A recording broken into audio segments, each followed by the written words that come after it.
Welcome to another RSR. Today, I am recapping the 2023 Gold Cup draw, the 23 CONCACAF Gold Cup draw, from prelims to the proper draw. Talk about everything. We will recap everything. No predictions yet, but I'll give you what I think about each group automatically. So let's start with a preliminary round, the Gold Cup prelims, preliminary round 1 matchups. Matchup 1, you have Trinidad and Tobago versus Guadeloupe. There's obviously a favorite there, the seeded team, of course, in all of these ties. I would say everyone but 6, the seeded teams, are probably the favorite here. Matchup 2, Martinique versus St. Lucia. Matchup 3, Curacao versus St. Kitts and Nevis. Matchup 4, French Guiana versus Saint Martin. Matchup 5, Suriname versus Puerto Rico. Matchup 6, Guyana versus Grenada. Very likely that 1 through 5, the seeded team, the favorite, the home team, goes through. Matchup 6, that's where that upset could be. But is it really an upset if you're calling it right now? Maybe. The 2 teams that I'd be more worried about upsetting is Guadeloupe. Guadeloupe could upset Trinidad and Tobago over 90 minutes in a penalty shootout. Same as Puerto Rico upsetting Suriname. It would be interesting to see. I think that's a bridge too far, but Puerto Rico has had some low-key growth on the youth levels. So as we could see, maybe there's some that pops out from there. But as we say, the prelim round 2 matchups will be the winner of matchup 1, Trinidad and Tobago, or Guadeloupe, versus the winner of matchup 6, Guyana versus Grenada. Most likely would be Trinidad versus Grenada in that matchup to go to the Gold Cup. Matchup 8 would be the winner of matchup 2, Martinique or St. Lucia, versus the winner of matchup 5, Suriname and Puerto Rico. And most likely that would be Martinique versus Suriname. And then matchup 9 would be the winner of matchup 3, Curacao versus St. Kitts and Nevis, versus the winner of matchup 4, French Guiana or Saint Martin. The winner of that would probably be Curacao versus French Guiana.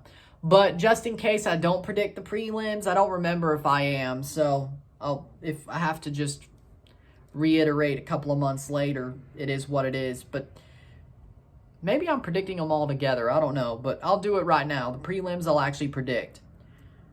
The winner of matchup 1, Trinidad and Tobago. The winner of matchup 2, Martinique. The winner of matchup 3, Curacao.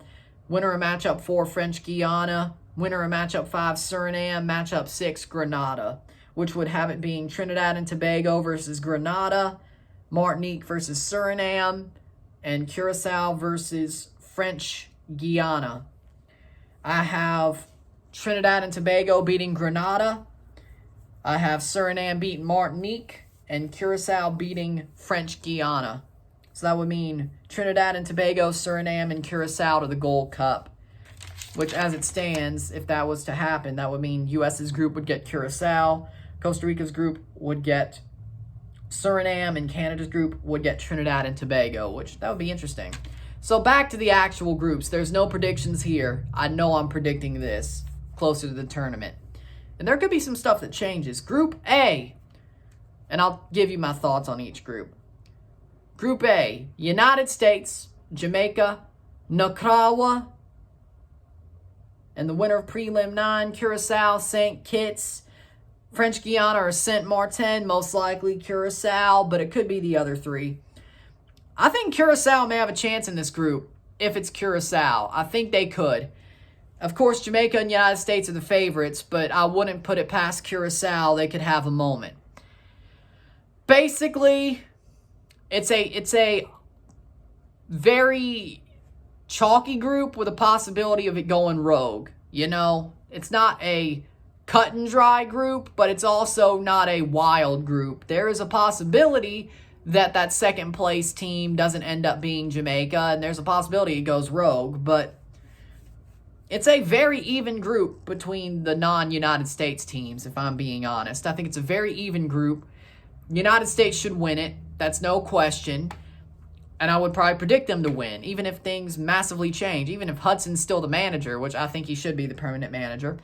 I think he's good enough.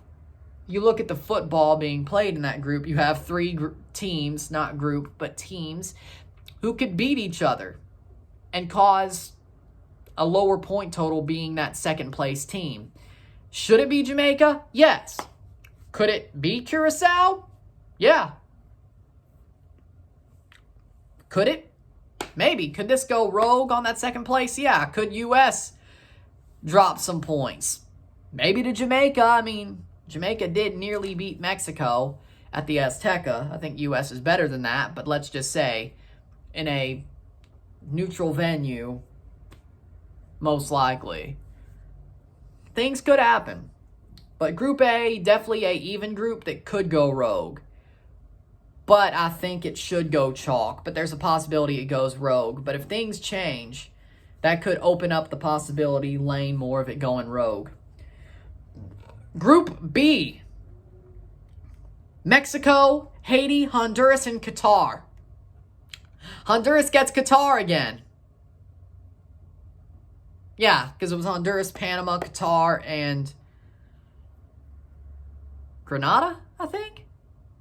Yeah, I think so. But Honduras was in Qatar's group the last time. And they're back. And this time it may hurt Honduras. Qatar might suck, but Honduras does too. Would it be crazy if Haiti got out of this group? Like, we can't discount that Haiti could get out of this group. Mexico's winning the group. They kind of got a softball here. If Honduras doesn't wake up, Mexico should win. If Haiti doesn't shock them, Mexico should win. If Quiros doesn't make Qatar better, Mexico should win. They should have 9 points, maybe 7. They got a softball. Softball of all softballs. Meatball down the middle. Buddy, if I'm Mexico, I'm thinking my lucky stars that the draw went the way it did. Legitimately. Legit. And if Canada and Mexico both win their groups, they would play each other in the semifinals, or if they both runner-up, they would play each other in the semifinals, most likely. So, very likely that Canada-Mexico is a semifinal. I think Canada wins. Point being, speaking of, but again, Mexico's group is Mexico and everybody else. And it's some underachievers. It's Haiti, who has really no expectations, but can cause a stir, and 2 underachievers. And Mexico's even underachieving, but even now, I think they got saved. They'll at least get out of the group, so they won't have that fracasso. The problem is once you get to the quarters and then the semis, there could be your fracasso, even if it's over extra time and penalties. Who knows? But Mexico should win the group. I would say that now. But then you got Honduras, Qatar, and Haiti fighting it out to be second. Qatar may get out of the group once again. Will they go to the semifinals again? No. No, they're not. But will they get out of the group? Yeah, they could. I'm not saying they are. Honduras, if they wake up, they haven't. They're still crap. They're in trouble. Haiti could cause a shock. I don't know. Group B looks interesting. It's not the group of death, but it looks interesting. But speaking of the group of death, you got Group C here. Costa Rica, Panama, El Salvador, winner of play-in 8, Martinique, St. Lucia, Suriname, or Puerto Rico. Most likely Suriname. So my thoughts are based off that fact that it's probably Suriname. But group of death. If you have it being Suriname, oh my God. That is a group of death. That is even. That is even. You have Costa Rica, Panama, Suriname, and El Salvador as that group. That's an even group. Like anything could happen. Predicting it's probably not even a use at this point, right? Because then you look at it, you got Costa Rica, Panama, El Salvador, and Suriname, right? Possibly. If it's Martinique, St. Lucia, Puerto Rico, there's somebody to be beat up on, right? But if it's Suriname, they're actually good. So, anybody could get out of that group. El Salvador might miss. It could be El Salvador and Suriname being the top two, Costa Rica and Panama being the bottom. Panama 3, Costa Rica 4. Costa Rica could wake up and get out and win the group, and Panama, El Salvador, and Suriname, one of them goes through, the rest go home. It's interesting. It's very interesting. It's the group of death. It's not just interesting, it's the group of death. Group C is going to have some heartbreakers. Somebody's getting heartbroken in the groups. Somebody. I don't know who. I'm not predicting that now. I need my news for this group. I need to see who makes it through.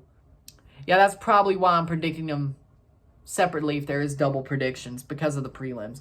I need to see who makes it, if there is a punching bag or not, aka if it's Suriname or not. And I also need to see how that turns out. It's interesting. Group of death is Group C by far. Then finally, Group D, Canada, Guatemala, Cuba, and the winner of Prelim 7, Trinidad and Tobago, Guadeloupe, Guyana, or Grenada. Most likely Trinidad and Tobago, but Grenada could easily pull in.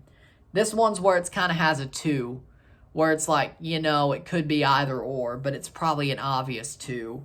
The other 2 is just like, yeah, probably Curacao, probably Suriname. Trinidad or Grenada could easily be in Canada's group. But Canada's got an easy group. I mean, Canada should easily get 9 points out of Guatemala, Cuba, and Trinidad or Grenada. That's where we'll hold it. I know it could be Guadeloupe or Guyana, but that actually seems like the most even, to be honest. But again, Canada should win that group easily. They should win Group D easily, be topping a group, most likely facing Mexico in a semifinal, and push on from there. They should lead their side of the bracket. Simple as.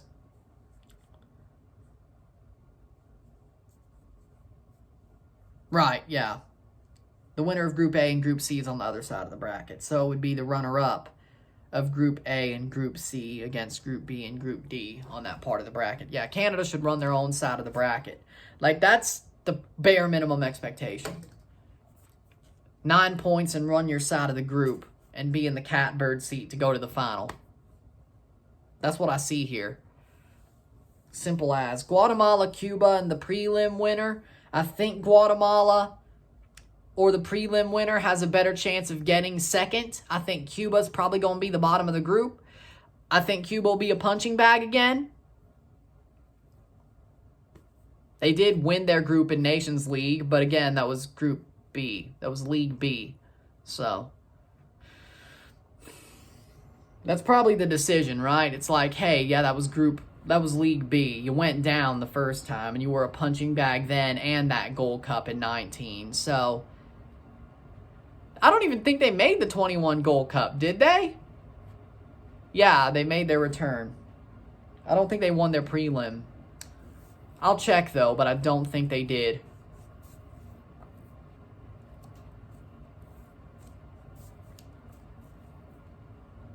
I might be wrong. Don't quote me on that. I don't feel like Cuba was in the last Gold Cup, but if they were a punching bag anyway. If they were still a punching bag, so probably, again, punching bag. With that being said, though, there's your Gold Cup draw. We have favorites, we have haves and have-nots. We have a group of death, we have some other interesting groups. We have some fun prelims that'll be mid-June, which we'll cover as well. I will cover the prelims this year. I know, crazy, right? I will cover the prelims this year. I didn't do it last time, but I will this time. With that being said, if you like this video, like and share, subscribe, and know what it is. Tell your friends, hit that like button, hit that subscribe button, hit that bell notification once subscribed, send super chats on the live streams, comment on this video, put us to playlist, share it with friends and family, all that great stuff. I shall see you tomorrow for a live watch along and review of Toronto FC versus Atlanta United FC, match 8 of the MLS season. We're getting close to that first round of my jerseys being done. It's flying, isn't it? Time flies. Time flies. I'm Ryan and I'm out. Peace. See you later.